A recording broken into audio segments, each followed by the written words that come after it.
কেউই নেই দুনিয়ায়, তার স্বামী নেই, সন্তান নেই, তার দুনিয়ায় কেউই নেই, আমরাই সব। আসমানিরে দেখতে যদি তোমরা সবে চাও, রহিমদ্দির ছোট্ট বাড়ি রসুলপুরে যাও। বাড়ি তো নয়, পাখির বাসা, ভেন্না পাতার ছানি, একটুখানি বৃষ্টি হলেই গড়িয়ে পড়ে পানি, একটুখানি হাওয়া দিলেই ঘর নড়বড় করে, তারির তলে আসমানিরা থাকে বছর জুড়ে।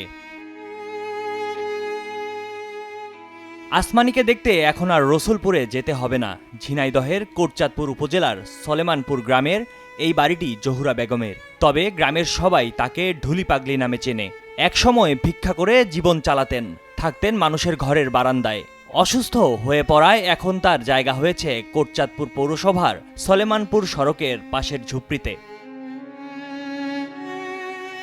এদিকে টানা বর্ষণে ভেসে গেছে জহুরার বাড়ির সামনের পথঘাট। তার ঝুপড়ির চারদিকেও পানি জমেছে, ঘরের ভেতরেও ঢুকেছে পানি। এ অবস্থায় কোথায় যাবেন তিনি? স্থানীয়রা জানান, মেয়ের মৃত্যুর পর ভেঙে পড়েন জহুরা বেগম। বয়সের ভারে কিছুটা ভারসাম্যহীন হয়ে পড়েছেন, এখন বেশ অসুস্থ তিনি। তার এই অবস্থা দেখে এলাকার রুমা, রাহেলা বেগম, সাজেদা বেগম ও পারভিনা বেগম মানুষের কাছে বাঁশ আর টিন চেয়ে রাস্তার ধারে ঝুপড়িটি বানিয়ে দিয়েছিলেন।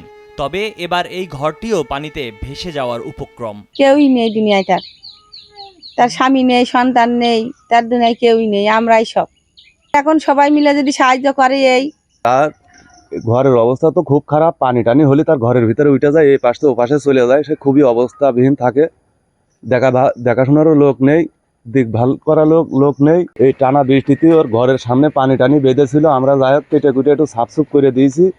একসময় আমরা দেখেছি সে বিভিন্ন মানুষের বাড়ি কাজ করতো এবং ভিক্ষা করে তার সংসার চালাতো, কিন্তু এখন তার বয়স হয়ে গেছে, বৃদ্ধা হয়ে গেছে, যার কারণে সে কাজও করতে পারে না, বা ভিক্ষা করে নিয়ে সে তার জীবিকা নির্বাহ করবে সেটাও সে করতে পারে না। আশেপাশের লোকজন তার একটা ঝুপড়ি ঘর করে দিয়েছে, সেখানেই সে থাকে, কিন্তু টানা এই বৃষ্টির কারণে এই জলাবদ্ধতা তৈরি হয়েছে, যার কারণে সে খুবই সমস্যার ভিতর। তো চাইবো যে উপজেলা প্রশাসন বা জেলা প্রশাসন যদি তার দিকে একটু খেয়াল রাখে বা তার দিকে একটু যদি নজর দেয়, তাহলে সে ভালোভাবে থাকে। এদিকে সার্বিক ব্যবস্থা গ্রহণের কথা জানিয়েছে উপজেলা প্রশাসন। গতকালকেও গিয়েছিলাম ওনাদেরকে কিছু শুকনো খাবার সহ, ওখানে যেহেতু এখন পানিটা নেমে গেছে আর কি, শুকনায় আমরা গতকালকে শুকনায় দেখেছি আর কি। হ্যাঁ, তো আমাদের টিচার বরাবর একটা অ্যাপ্লিকেশন দিয়েছি বৃষ্টির কারণে, যেহেতু আপনার থাকার ব্যবস্থা বা যেটা বিষয়, তো ওনাকে তো আমরা পুনর্বাসন করে অন্য জায়গায় শিফট করতে চাচ্ছিলাম। উনি নিজে মনে হয় চাচ্ছেন না ওখানে যেতে আর কি। ওখানে হলে ওই যে উনি পাশের বাসার যিনি কেয়ারটেকার, মানে ওনাকে টেক কেয়ার করতে পারবে, তো সেজন্য উনি ওখানে থাকবেন। আর হচ্ছে আপাতত আমরা একটু মেরামত করে দেওয়া যায় কিনা আর কি, জেলা থেকে বরাদ্দ।